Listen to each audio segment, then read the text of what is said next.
Hey girl, hey! Quick question, where do you fall on your to-do list?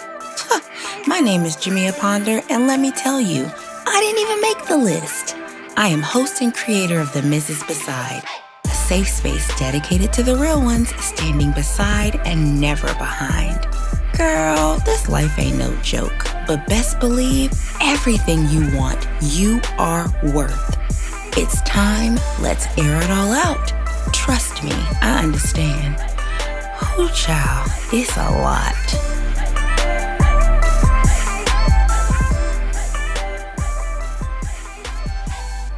All right, welcome back. I'm so happy to have you guys back with me today. Today is a super special day. I know I say that every episode, be quiet. But I am really excited. I have Dr. Celeste Holbrook with us today, and she has given me permission to call her Celeste. So going forward, I will just be referring to her as Celeste, but I want to make sure I put that handle on her name. Okay, she worked for the DR. But yes, I have Dr. Celeste Holbrook with us. So Celeste, thank you so much for being here with us. I am over the moon excited today. As always, I know, be quiet. So Celeste, can you please greet everyone and tell us about yourself? Oh, thank you, Jamia. So I really appreciate you having me on. It's just an honor and a privilege. Yes. So I am a sexologist. My mission in life is to help people and couples and women have better sex through conversation, activities, behavior change. So a lot of my work looks like talking to people on a Zoom platform, similar to what we're on right now. And I talk to people about kind of what's going on in their sex life, where the difficult places are, and how to move from difficult to vulnerable in your sex life. Because when we can do that in our sex life, it has roots that grows into other areas of our life. So I do that through one-on-one consults and online classes and speaking at different places.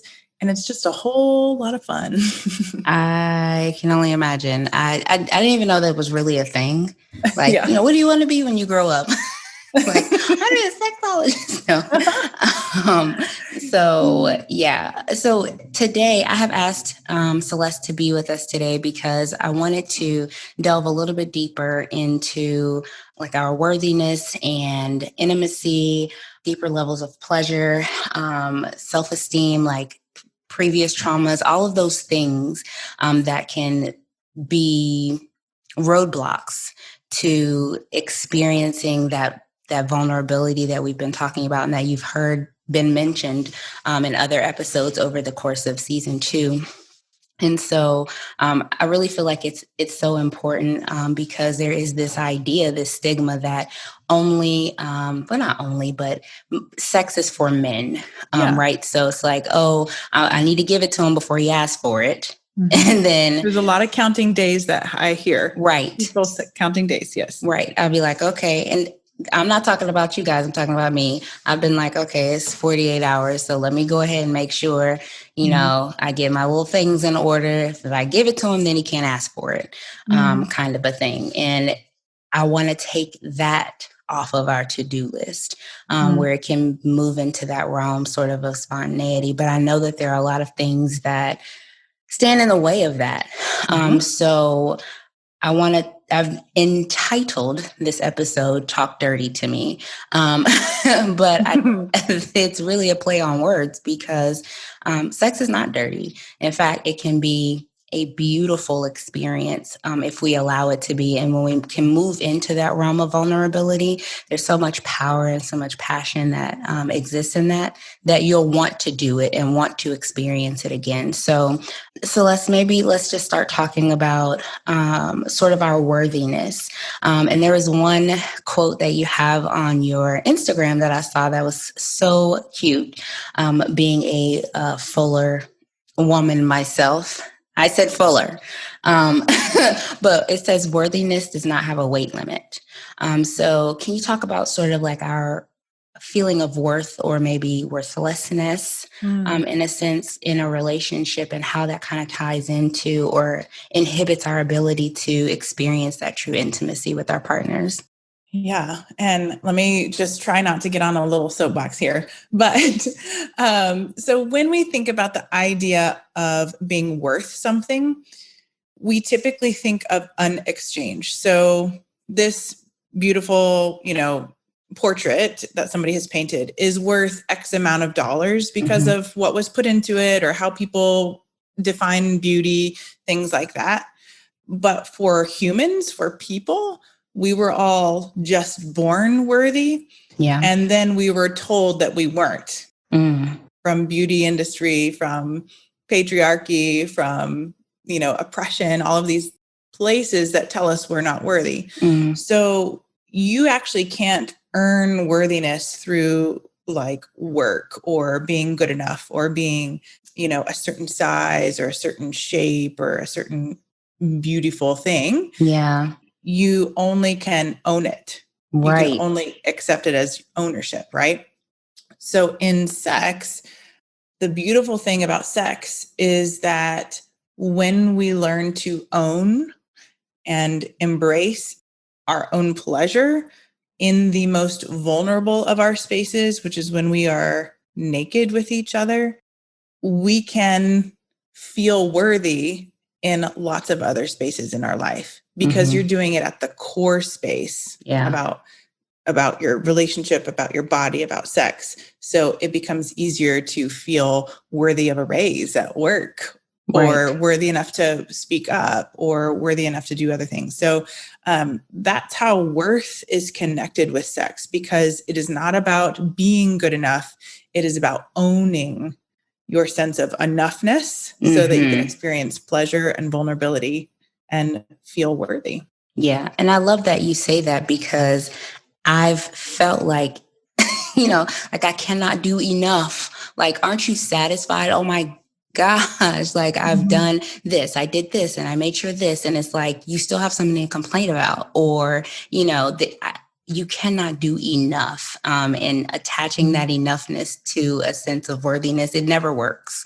It just leaves you frustrated. And for me, it was like bitterness and a resentment, and like, you will never be sad. I would never be satisfied. Like, you will never be satisfied. Yeah. So I think that is so key that you say that, and really about taking the ownership of our bodies, because the more I felt in charge of my sexuality, the more that I felt like I wanted to give that, Yes. And so then it became more pleasurable because it was something I wanted to do versus something that I felt like I had to do. Yes. And, that's taken away from us, especially as women, ownership of our own body from like really young. And the idea that, we get controlled about what we wear, we get policed about how we act, our body autonomy is taken from us really early. So it makes sense that it would be hard for us to own body autonomy or own our own enoughness or worth as adults, because the prior 20, 30 years before, you were told that you had to look a certain way and dress a certain way because you were in charge of other people's arousal. Right. Like if you wear a spaghetti strap, you're going to, upend Attract. Yeah. And so we're taught to suppress our sexuality, and we're taught that we are the key holders to somebody else's pleasure. And all of those things are opposite of what's really happening. Yeah. And so we police women's bodies from day one, and then we wonder why they have low arousal and low libido as adults. Right. Like, it's very clear why. Right. No. And I always say to like other moms, and usually I speak from a mom's point of view because I am one, and that's where my brain most of the day and weeks and months and years reside. But I think it's so key because you raise kids, right? Like, oh, you do it because I say so. And you have to listen to me, but then you raise this child this way, their entire lives. You teach them not to ask questions to you. You don't question me because I'm the adult. And then you expect when they get to school that, well, why didn't you say something back to Billy? Why It's didn't you like, speak up? Right. Well, are you insane? Like, you've been telling this kid this entire time, or you get to be 18 and it's like, okay, now you're adult, now you can speak up. It's like, it doesn't work that way. It's not a light switch that you just turn off and on. It is a practiced way of behavior. And I feel like even that policing is a form of like trauma, right? You are consistently making someone responsible for the actions of other people. And it's like, a woman, for instance, gets molested or raped or some other traumatic event, and they feel like it's their fault. And I'm not speaking from like just an article I read, having experienced sexual harassment. I didn't feel like I could tell my parents because I felt like I had done something wrong. If I had not been, so cute, or if I had not been so flirtatious, that he would have never done X. When in actuality, he was the one that was responsible for those actions. Yes. Right. And I had every right to say no. I had every right to feel, whatever emotion I was going through at that point, whether it be fear or discomfort. And I should have said something. What the heck? Yeah. Yeah. Well, what happens a lot of times, even if you do come forward and you did say something and somebody doesn't believe you or support you, then you have a bunch of secondary trauma, which can often be worse. Right. Like, well, what did you do? What did I do? Right. Are you nuts? Right. So you're just in a sense, your body was conflicted and you just chose to protect yourself in the way that you know how, which was not to say something, Right. Which is counterproductive because, then you grow up and you get married and you bring those things into your marriage. Mm-hmm. And they become triggers for other things. So if my husband was to walk by me and he touched my butt, like I would hit the roof, like either my face would be all torn up or my attitude would be like, it was triggering me in a way that I couldn't even identify. Mm-hmm. And so, it's like, how many of us are carrying those types of things around, these unrecognizable triggers. But I really like that you said the word that we're carrying them around, because I like the visualization of all of us are carrying some backpack and somebody else packed it. Yeah. And sometimes they pack it really crappy and all the heavy stuff's on the top. Mm-hmm. And until we can, maybe with a professional or with a friend or somebody, take off the backpack and just look inside and see what's in there and see what these earlier messages of sex or experiences of trauma or all of these messages from social media or wherever we get them are in the backpack. And so once we can take it off and become aware of what's in there, then we can start either like tossing things out. Some things can be totally tossed out, but some things you have to carry for the rest of your life. So can we shift them around so you carry them closer to your hips? Can we give you tools to make it easier or lighter or more comfortable? And that's the process of, becoming. That's the process of owning your worth and owning your enoughness, is being willing to look at the bag that was given to you and say, this is the way I'm going to carry it now. And I'm going to own this bag instead of letting it continue to feel heavy. Yeah. And weighing you down and it's spilling out the dang on top. Or like you can't fit the stuff you want in there. No, you can't, because all the other stuff is in the way and you don't even know it some of the time. And so I really want to get to talking about the sort of intimacy versus affection, because I feel like a lot of times, and I had the misconception that intimacy was, all the touchy-feely stuff, right? So I hold your hand, you hold my hand. This is us being intimate, very ignorantly. But if you're not taught any differently, then that's the message that was put in your backpack. So what do you what do you do? So what can you give us maybe even an example, maybe in each one of those buckets of how does intimacy go deeper than just the affection piece? Yeah, for sure. And I want you to know that's something that a lot of people experience, intimacy as touch, right? Mm-hmm. When I like to think of it, my definition of intimacy would be a big umbrella, and you experience intimacy in all these different ways. Like you and I can be intimate. We have an intimate conversation, or I share intimate details of my life with you, or you share conversationally, we can be intimate. You can certainly be intimate through sexuality or sex or physical touch, but you could also be intimate through, time or through shared experience, that kind of thing. Even if you're not, talking, maybe we're going through something together, right? Mm-hmm. So intimacy is just a big umbrella underneath which we have all of these tools for intimacy or behaviors for intimacy. And affection is another kind of general term, but that's a way to show intimacy. Like, oh, I can be affectionate with you as my friend, right? Just with a conversation or a gift or things like that.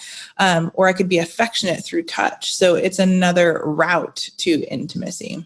Right. And I think too, also, would you classify as sex being sort of underneath that umbrella of intimacy, like affection? It's a part of intimacy, right? Yes, for sure. So how can we begin to really explore what we want sexually, right? Because it's one thing, like, I'd be like, okay, I'm not sure if I want cheese on my sandwich today. So it's one thing figuring out what the heck I want to eat. It's something completely different to try to explore what I want sexually, especially if it's, if there's like shame surrounding it, which can lead to like timidness. And I just don't even feel comfortable talking about this at all. So how can we begin to unpack that and explore what we want sexually to get to a place of ownership? Yes. So I love this question because it opens up the conversation to, we need to give ourselves permission to understand that we didn't get taught very well. Our sex education for very many of us was lacking, to say the least, or not there at all. And even when your parents or guardians don't say anything about sex, that's still a message about sex, that it is shameful, that it shouldn't be talked about, right?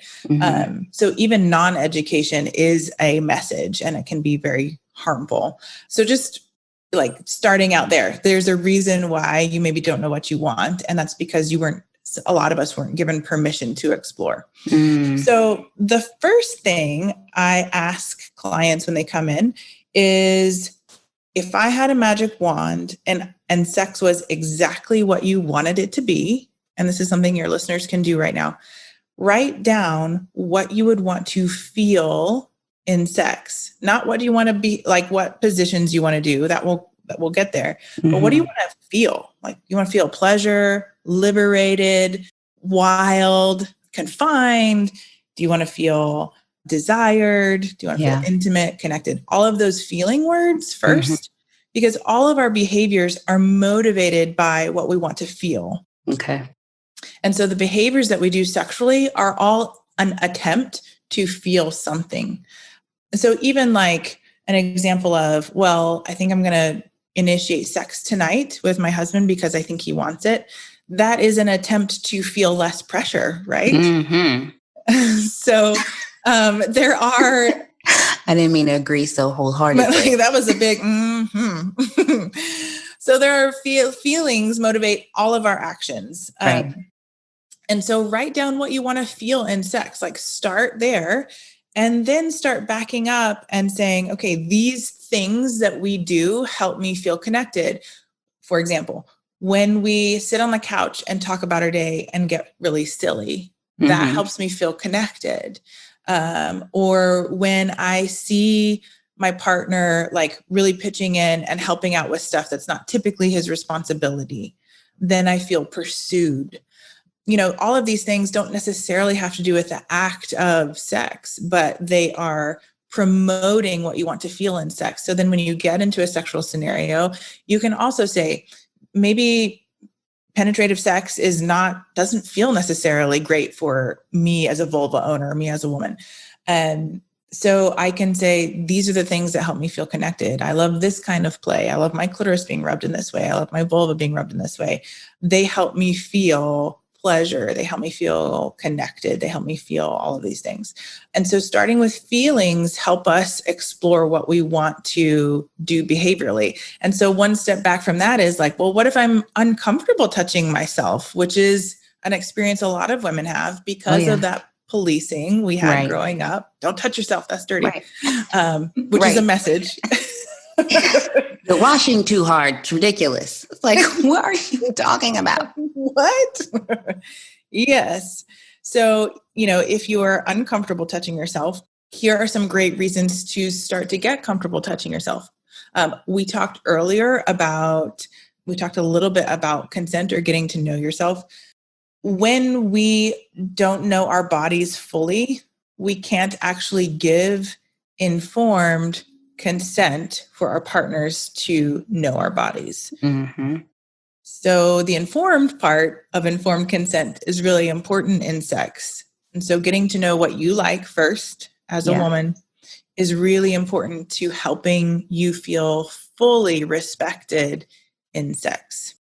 Yeah. And that was one of the things. So I know you see me over here jotting notes. They are also personal. No, I'm just kidding. Not kidding. Personal? Not kidding. They're personal notes as well. No, but I like that you mentioned like permission, giving ourselves permission to explore, and then the informed consent piece, because I think there's a big misconception that, again, about that body ownership, like, oh, your body belongs to your spouse. And it's like, no, my body belongs to me.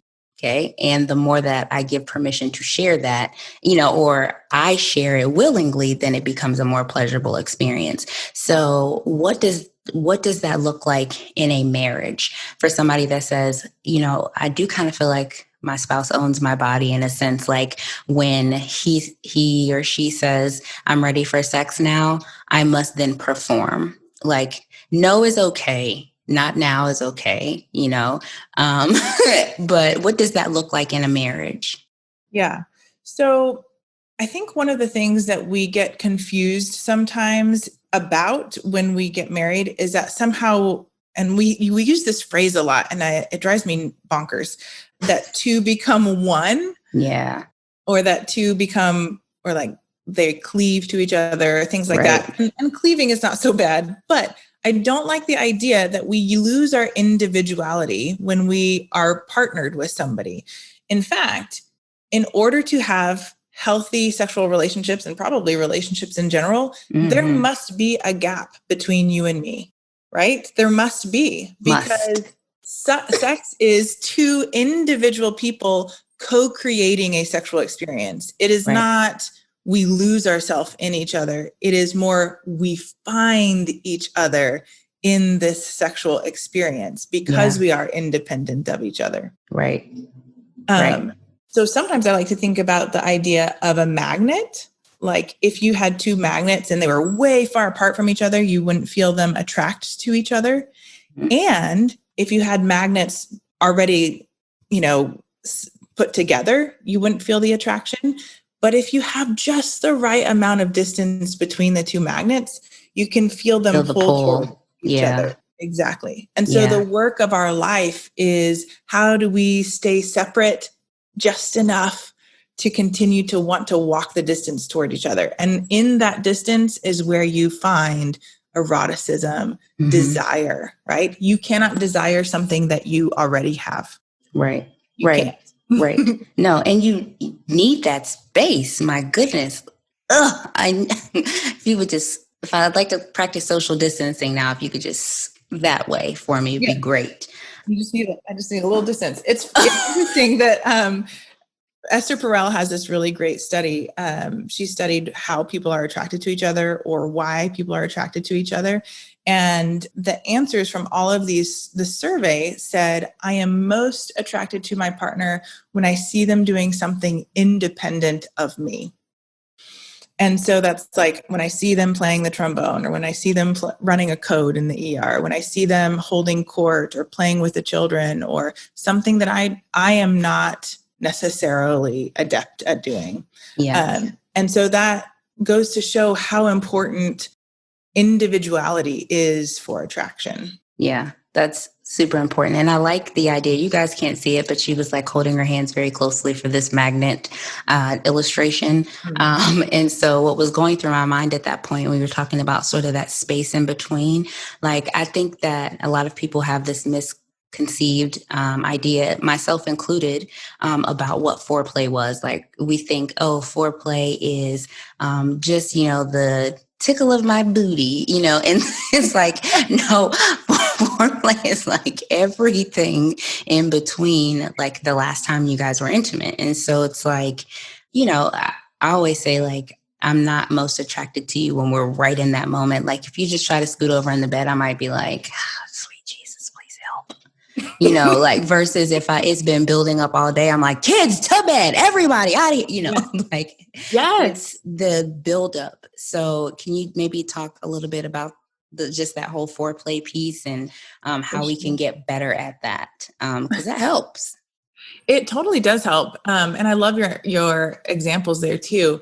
I totally agree with you. I think foreplay is everything that happens in between sexual experiences. And anytime that you're interacting with your spouse, you're moving toward or away from a connective sexual experience, right? I'm sorry, can we just pause there? Can you just say that one more time? Toward or away from, right? Toward or away. Yeah, you're moving toward or away a great sexual experience. It's really a good one for everybody to keep in mind. Yes, get your pen and paper, write that down. Yeah. Sometimes I look at my husband and I say, listen, don't shoot yourself in the foot, man. I'm just telling you. Because right now we're headed that way. I'm just giving you a forewarning. This is my forewarning. Just don't do anything stupid. And so, yeah, I in fact don't even love the term foreplay because it makes it seem like it's less important than like when we're actually, in the bed and we're actually having whatever your definition of sex is. But foreplay is, if we're talking specifically about the arousing part of foreplay, when it goes from, just talk to actually getting physical and your physical arousal, that is a part that we have studied that a lot of people prefer over even orgasm. Like, I like that foreplay. I like the feeling of getting aroused. I like the attraction we're starting to feel and the eroticism between us. And so foreplay isn't like the before the fireworks. It is part of the whole experience that is important. Yeah. Interestingly, women need between 13 and 20 minutes of sexual play before penetration. So we need, in order for our vagina to get tented in a way that it can handle a penis or what sex toy or whatever, we need between 13 and 20 minutes, which can seem like an eternity if you haven't been spending that amount of time. Right. But sex will be much better if you can spend a good amount of time in non-penetrative play. Yeah, I like it. So I know maybe just one thing that helps us and helped us before we really got a little bit better at it, was talking about the times that were good, right? Especially in the harder seasons of marriage. I found that like if we're consistently like on different pages or we're misreading cues, like, and I'm just annoyed or we're having a really stressful time, maybe there's a family member that's sick or whatever, it's a harder time, right? Because marriage ebbs and flows. It gets a little bit easier, then it gets a little bit harder, then it gets a little bit easier again. And so I found that like even talking about the good times that we had, right? Hey, do you remember when I first met you, I saw you were across the camp. Like, it's interesting when you have those conversations about what your partner will remember and you'll be like, dang, you remember that? That kind of a thing. Yeah. So, just my half a cent there, but maybe even just talking about some of the good times that you did have will bring you back to a place where you feel, that emotional connectivity that I know is so important for women specifically before we are physical. I know for me, if we are not vibing emotionally, physically, you might as well just have sex with paper towel roll holder. It's not going to be really good for you. Yeah. So yeah, but I had so many questions for you. Yeah, that's right. Can I just talk a little bit about responsive and spontaneous arousal? Because most people fall into one or the other category, and we can move within our life around a little bit. But typically, we are either responsive arousal people or spontaneous arousal people, meaning spontaneous arousal, meaning I feel aroused, so I go seek out sexual behavior. And that's typically how we think about sex happening. Like I get horny and I go seek out a sexual initiation. And that's everything that we see on media and porn, and it's all spontaneous arousal. Mm-hmm. But a whole bunch of us experience responsive arousal, which is sexual behavior has to begin before my arousal shows up. And even just giving yourself permission to be a responsive arousal type, or acceptance that you are a responsive arousal type, can be very liberating. Because if you think, man, something must be wrong with me, I never really feel out of the blue like having sex very often. Right. But once I get into the sexual scenario, like, oh, yeah. This is good. I I want can do this. Yeah. So there's responsive arousal and spontaneous arousal. And I think it's really important to know that if you don't necessarily want sex out of the blue all the time, nothing's wrong with you. You're just a responsive arousal person, and that's okay. Yeah, I'm pretty sure I fall in that bucket. Yeah. And also that responsibility is the biggest killer of arousal. So it makes sense as your life progresses and you have more responsibilities that arousal is harder to access at that in those moments, when things are hard. Yeah. Cause you're like, I've got so much to do. And legitimately, you see me around here, these kids got to eat, they got to get a bath, they got homework to do and this, and I got paperwork to sign. And you are literally, you come in the house, you take your shower, you eat a meal I've prepared, my goodness. And, you're back there watching TV, sipping a cool beverage. Correct. Sir, what are we doing? Yes. That's when I'm like, don't shoot yourself in the foot, man. I could use both of your hands right now, and not on me. Get a kid.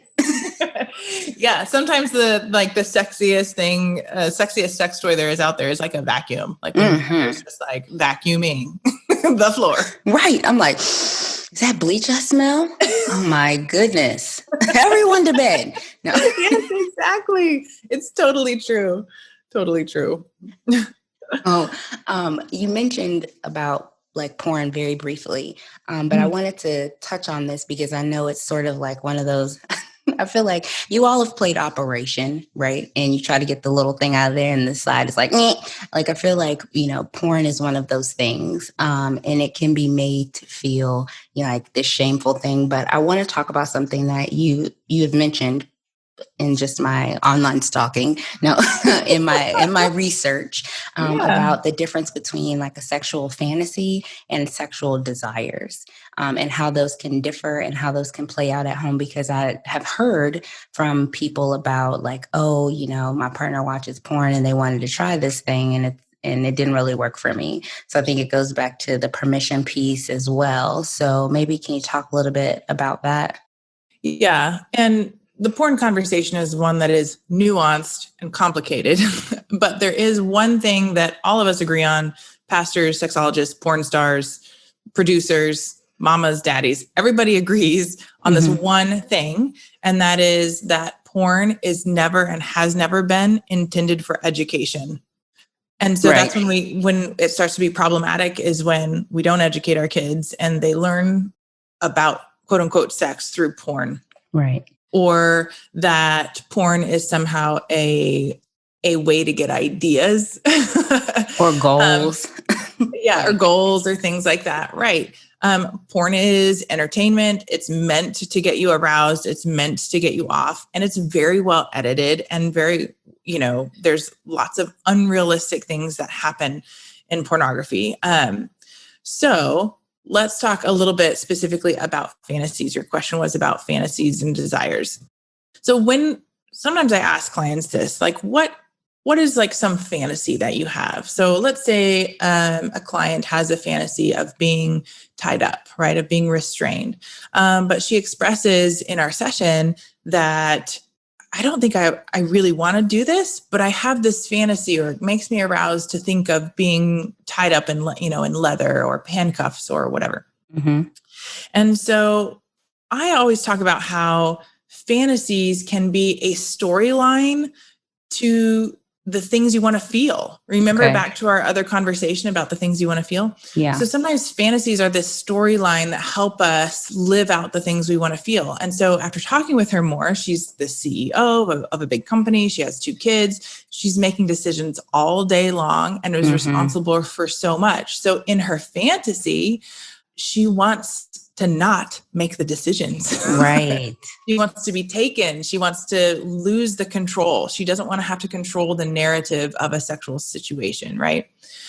So, like knowing that we don't have to fear our fantasies if we can just get curious about them and know that just because you're a girl or a guy fantasizes about some certain thing doesn't necessarily mean they want a third person in the marriage or relationship or they want to have sex on the National Monument steps or something like that. But they may want to feel like a sense of risk or a sense of novelty or sex in a new place or things like that. So like, don't be too quick to dismiss or judge your own fantasies. If you can just get curious about what they might be wanting to tell you about what you want to feel. Right. And I think that is so key, linking it back to that emotion that you want to feel. What am I trying to achieve? What is it that I really want to feel? Do I want to just, feel like, oh, I want him to scoop me up like I saw in that movie? Yes, exactly. Exactly. It's like, I know, but he doesn't have a back brace. Anyway, so once we identify that and link it to an emotion, right, how do we then communicate that to our partner? Because there's also we need them to participate in that part to help get us there sometimes if we're not maybe comfortable in exploring our own bodies. So how can we communicate that piece of it? Yeah. What I have a lot of couples do is both of them write down what they want to feel. And you can always start conversations there. Like, hey, in our next sexual experience or down the road, I'm looking to feel a little bit more novelty, right? Or in the case of the client I was telling you about earlier, in our sexual experience, I don't want to make the decisions. I'm looking to feel a little bit more taken or loss of control, right? I'm not willing to get handcuffed right now, but what do you think about trying a blindfold? So I don't know what's happening next, right? So you figure out in the sexual experience what can help you feel what you want to feel without maybe putting your relationship in danger or yourself in danger. Not that, handcuffs don't necessarily need to be dangerous, but if you just didn't want to do that right then, you can figure out other ways to communicate what you do want to do. But it takes practice. It does take practice. One of the biggest misnomers, I think, about sex is that it is natural. And even though it is a biological thing that we are created to do, it doesn't mean that it's not still a skill that you have to learn. Just like babies need to learn how to eat, even though we're all built to eat, we have to learn the skill. So don't be afraid to get curious and learn and make mistakes and keep going. So in those times, do you recommend using a code word like hot dog? if I'm not, do you recommend using code words for or a safety word? A safe word. For if I'm not comfortable in this space or I want to back out, something totally off the wall. Yes, for sure. If you're ever trying something new or in general, it's great for couples to have a safe word and something that is bizarrely not even going to be said in your bedroom at all, like yellow kangaroo or something like that. Right. And so it's really healthy for couples to have a safe word. It's also really healthy for couples to talk about aftercare. If I say my safe word, I need to ball up in the fetal position in this bed. I need you to touch my hair for 10 minutes and then you can say something, right? That's really specific, but talking about it beforehand helps your partner know what to do and helps you feel boundaried and in control of that narrative. So a lot of people have safe words, but then are like, okay, but then what? Does now all the sex stop or what do we do now? Right. So having a safe word and having an aftercare plan is really important. That's awesome.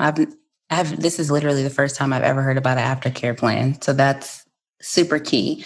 And it can also help to build that trust that you guys have together, that shared experience. And it feeds positively into your vulnerability piece. Like, okay, if he or she handled this well this time, then I feel more comfortable maybe doing it for a longer period of time, or maybe we never do that again.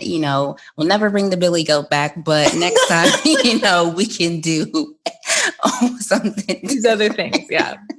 Totally. You're totally right. And aftercare can be for after just sex. It doesn't have to be for after you're trying something new. It can just be like, after sex, I really need you to like stay here and not get on your phone for 5 minutes. Right. Right. It's okay. You can talk about that. That's valid. No, that's valid. And yeah, that's definitely valid. Or some people would be like, do not touch me at all. And I'm like, laughing to leave this room right now. Like, get yourself together. Or it's funny because like sometimes, if you're lost in the fits of passion and you kind of come to, everything's over, you'd be like, oh, you're so nasty. Like you are something else. In the moment, it felt really, really right. Right now, it just feels really, really weird, but that's okay. But that's okay. Me and you, we're on the same page. It's us. That's right. We can do, but I think that's the beauty in it. That's that one thing you can share with that person that you really aren't sharing with anyone else, that one part of you. But I also know that on the flip side of that, there are instances and there are situations where that trust is broken. Either in a shared sexual experience or outside of their relationship. And so what do you say to the couple who has that broken trust and ways that they can rebuild that connection if that's what they desire to do, in that relationship? Yeah. I mean, depending on what actually happened, but one of the first things is to be really honest about the current boundaries at this point. Like, I asked my partner not to touch me in a certain place and they broke that boundary. Right. Yeah. And so we need to talk about what that means and why the boundary was there in the first place, like revisit, like, I don't want to be touched there because A, B, C, D. Right. And so establishing that everybody's on the same page again, and then establishing some clear direction forward. Like, okay, from here on out, like, I need you to respect this erotic sandbox that we have. I need you not step out of it because it takes away our connection instead of bringing us closer to connection. But that's kind of that's like a micro look at all the ways that trust can be kind of broken within a relationship. But I'm looking at kind of specifically sexually. Yeah. And it is. And there are a lot of ways, but I think that's one of the key areas that has to be rebuilt, in order for that relationship to survive, because we need that physical connectivity with that person. Yeah. And it does help to strengthen a relationship, or it's so powerful that it could destroy it. And so I think it's important that, everybody recognize its power in the relationship. Love and sex have the ability to build. They also have the ability to tear down. And so if we take ownership of that and commit to our partners with what they need and somehow meet in the middle. I love that you said, speaking about what both of you want to experience. For sure. And not just, one person dominating it. It adds to the shared experience. We're both bringing what we want to add into the equation. And it makes it that much more powerful. Like, I want to contribute. It's like making a cake. I'm going to bring the eggs, right? And you bring the milk. Yes. Okay. I'll bring the flour. You bring the oil. Yes. And it's like, and together we're going to make this cake.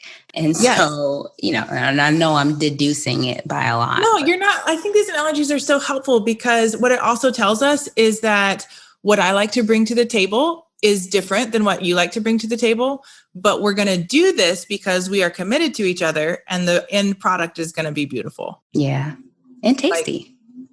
Yeah. I think it's important to remember that no two people on earth want to have sex at the same time, in the same position, in the same way, and, coming at the same time, like no two people, right? Every sexual experience is a give and take, and that's absolutely okay. That's absolutely. Okay. So I want to be respectful of your time, but I want to ask you about one more thing, if I can. Can I please pick your brain?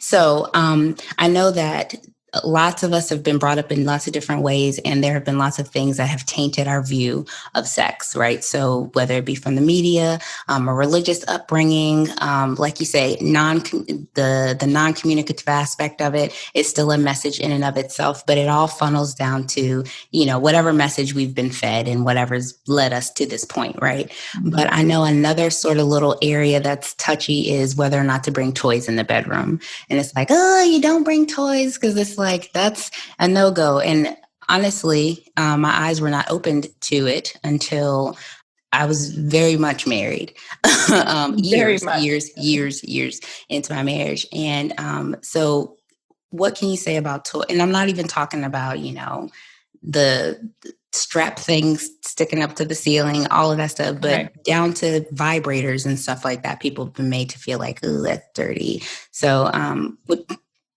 just happy to make a comment on that. Yeah. So there is this theory, right, that toys would replace a partner. Like the underlying fear behind toys sometimes is that if I bring this into our bedroom, are the two of us going to be enough anymore? Yeah. And so what we need to remember about like any type of sex toy, even if it's like the most realistic AI sex toy, looks just like a human, right, is not going to have the element of intimacy, because that has to be shared connection between two human beings. Yeah. So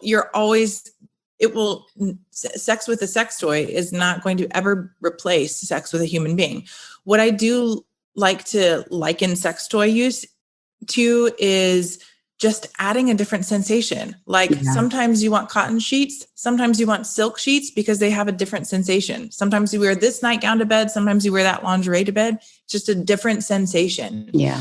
So if you can think about sex toys as just bringing in a different type of sensation or stimulation into your sexual practices, and they can be used on your own or with your partner, it might help it feel less intimidating to explore. Okay, Celeste, before we let you go for real this time, can you please tell our listeners where they can find you online, period? Absolutely.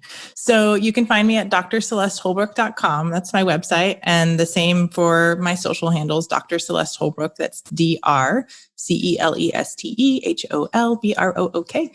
And I just want your listeners to know that I offer complimentary discovery calls for 30 minutes. So if there's some sex questions you have or questions about your relationship or how sex is going, you can sign up for a discovery call by going to my website and just clicking sign up for a discovery call. So I hope to hear from some of you and help you point into a better, healthier, more pleasurable direction in your sex life.